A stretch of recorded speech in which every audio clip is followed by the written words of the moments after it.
समय पहले की बात है। हिमालय की घने जंगलों में एक बड़ा ही चालाक और बुद्धिमान भालू रहता था। उसका नाम बलराम था।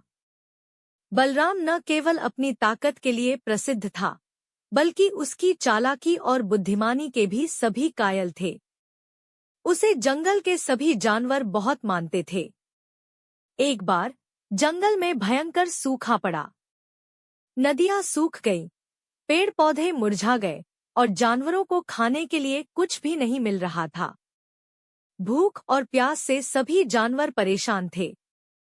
बलराम ने देखा कि अगर इस स्थिति का जल्दी समाधान नहीं हुआ तो सभी जानवरों की जान खतरे में पड़ जाएगी।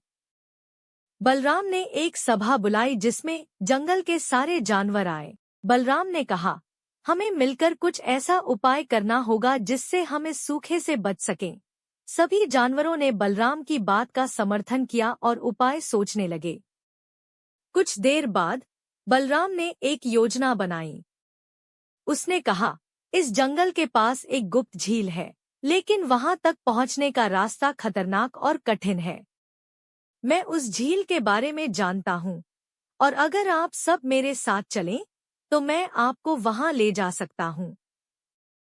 लेकिन हमें इस सफर में सावधानी बरतनी होगी, क्योंकि रास्ते में कई बाधाएं और शेर जैसे खतरनाक जानवर भी मिल सकते हैं। सभी जानवरों ने बलराम की बात मानी और उसके साथ चलने के लिए तैयार हो गए। बलराम सबसे आगे चलने लगा और सभी जानवर उसके पीछे पीछे चलने लगे। रास्ता बहुत कठिन था, लेकिन बलराम की सूझबूझ और हिम्मत से सभी जानवर बिना किसी बड़ी मुश्किल के आगे बढ़ते रहे। एक जगह पर उन्हें एक बड़ा गड्ढा मिला। गड्ढे को पार करना असंभव लग रहा था, लेकिन बलराम ने सूझबूझ से काम लिया। उसने एक लंबी और मोटी लकड़ी का सहारा लेकर पुल बना दिया, जिससे सभी जानवर सुरक्षित उस गड्ढे को पार कर गए। आगे जाकर उन्हें शेरों का झुंड मिला। शेर बहुत भूखे थे और जानवरों को देखकर उन पर हमला करने के लिए तैयार हो गए। लेकिन बलराम ने अपनी चालाकी से शेरों को समझाया कि अगर वे सब मिलकर काम करेंगे तो उन्हें झील से पानी और भोजन मिल सकता है।